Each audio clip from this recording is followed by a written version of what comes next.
Hello, Phil here from Wings of Pegasus and welcome to another analysis video. If you enjoy this video, please give it a thumbs up and subscribe. On the agenda tonight, we have the Doobie Brothers. We're going all the way back to 1977 here and they're going to be playing through Taking It to the Streets. So let's get these guys up on screen and see how they get on.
And I'm just going to jump in here because we've got a good vibe of what's going on.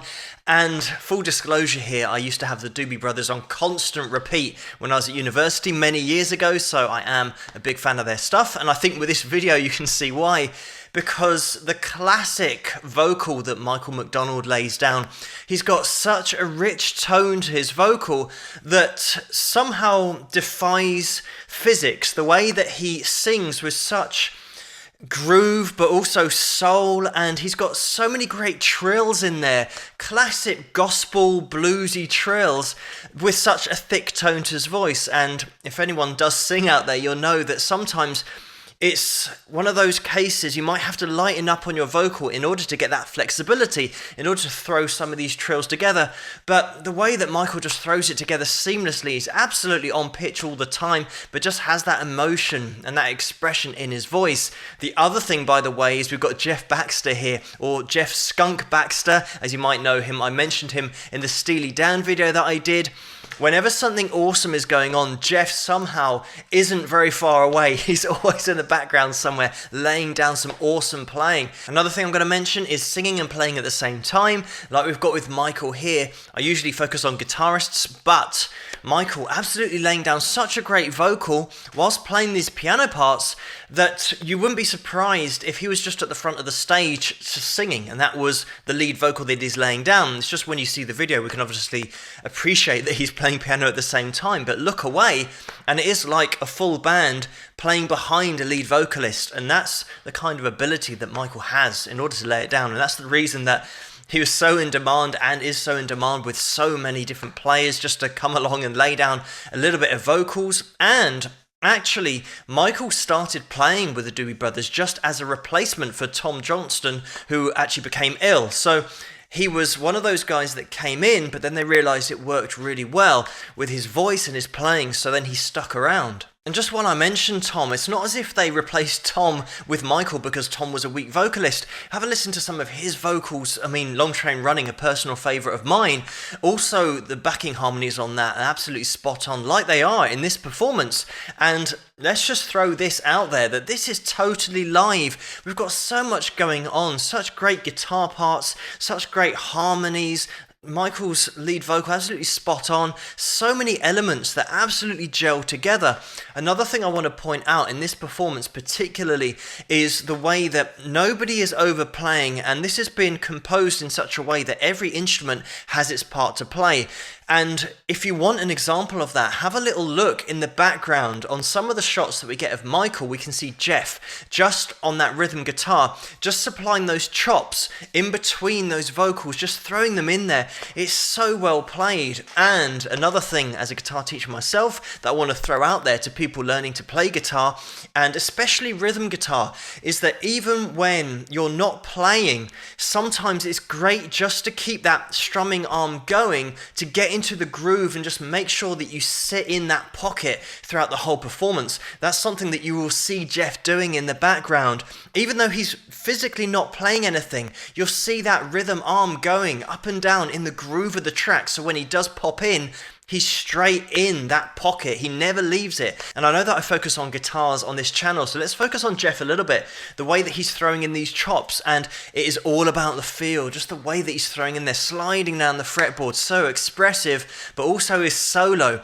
Jeff is really into this track, and when a player is into it, you can just hear that in their playing. It's not reserved, it is really pushing the playing to the edge, but Jeff's one of those players that can throw his playing right to the limit and never fall off that cliff. He's always right on that edge, and it's so cool to listen to. Another thing you can see in this video, which is a great indication of just great playing and great soul and great groove, is the way that the crowd are getting into it. Even though it's been really professionally set up, everyone starts clapping along. You might see in other videos the way that when it is being filmed and especially recorded, in terms of the audio for TV, the crowd are told to stay quiet because the producers don't want that sound bleeding over onto the microphones. Whereas here, everyone just absolutely gets into it, starts clapping along, and you can't help but get into it. Even now, this performance, just watching it as a video, it's just such a great performance. The way that the music really communicates through the screen that you're looking at, and as it did on the day to the audience that are watching. And this is the first single that they released with Michael on lead vocals, and this is one of Michael's tracks. He wrote this and really did bring that gospel sound to the Doobie Brothers. Another thing is that Tom Johnston, who Michael was replacing, was ill and he had a stomach ulcer, and this is just something that he got because of just touring all the time and stress. And it's interesting that a few nights ago, the legendary Freddie King, who I did a video on, also got a stomach ulcer from over-touring and just doing too much. Unfortunately, Freddie had complications with that and it resulted in his death. But fortunately, Tom managed to get into hospital and get it treated. But we're going to be getting back into the video, complete with Michael's long piano solo, just to close the track. But there's some great little blues lines that he throws in, so we'll have a little listen to that too. Taking my sister, take it to the street. Yeah, yeah.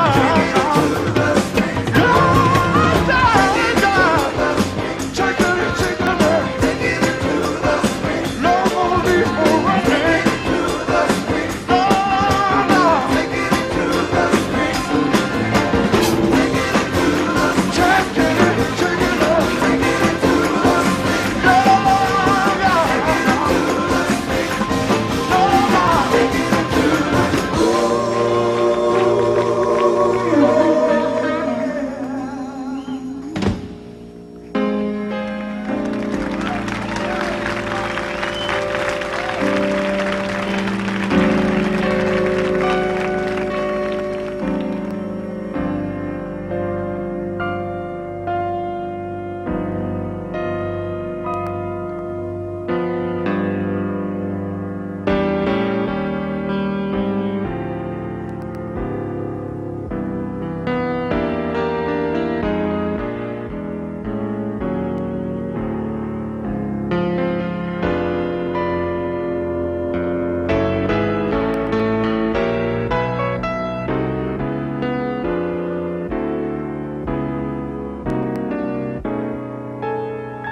we have it. What a fantastic performance that was. When you get a top band, each person in that band are absolutely spot on throughout that whole performance, and they never overplay. They only throw in the parts that have been pre-rehearsed and are so disciplined with all of their playing. Sometimes this is the mistake that a lot of bands make when they're trying to make a little bit of inroads. They, well, first of all, don't appreciate dynamics and when not to play, because that's what all the top bands do, is they know when not to play their instrument. Imagine during that piano solo, if Jeff just came in and started thrashing out some chords. It would just be ridiculous. But these are the things that you can really look into. Another thing about the way that Michael plays the piano there, same rules for every instrument in terms of the dynamic range, coming in with slightly softer playing, coming in with more aggressive sounds. It really does make it more interesting. Of course, Michael's throwing together some great little blues lines, and he gets that same expression with his piano playing as he does with his voice. And that's what you'll find with great vocalists, but also great instrumentalists, that when they do sing, their singing always seems to match the style of they're playing on whatever instrument it may be, whether it be piano or guitar. One of those things that you'll find with artists that play guitar and they sing, often it just goes, even if they haven't got a great voice or say a technically advanced voice, you know, in terms of throwing together trills and being really perfectly on pitch, their playing always goes with their voice. And you've got so many great legendary players, legendary artists who fall into that category where you'd say that, well, they're not really perfectly on pitch, but the feeling of it, the vibe of what they're laying down is absolutely spot on with their playing. And the last video that I did on Steely Dan, of course, Jeff was involved in that as well. And a lot of people said in the comments about his defense consultancy work.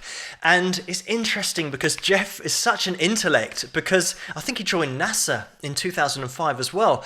But his neighbor, who used to work for the government and design missiles, gave him a copy of Aviation Week. And Jeff really got into that and started teaching himself about missile defense systems, all that kind of stuff. And he gave the government plans, just his own design on how they could take an attacking missile system and turn it into a rudimentary defense missile system. And the government liked these plans and said, right, well, we're going to use this guy, and Jeff was hired by the government. Back to this video, because it's such a great overall performance, great lead vocal, great harmony vocals, each instrumentalist absolutely on it and in the pocket throughout the whole performance, and the crowd getting into it as well. But thank you so much for suggesting this video for me to take a look at. Keep those suggestions coming in the comments below. Let me know what you guys think, and if you like this video, please give it a thumbs up and subscribe, and I'll see you guys at the next one. Rock!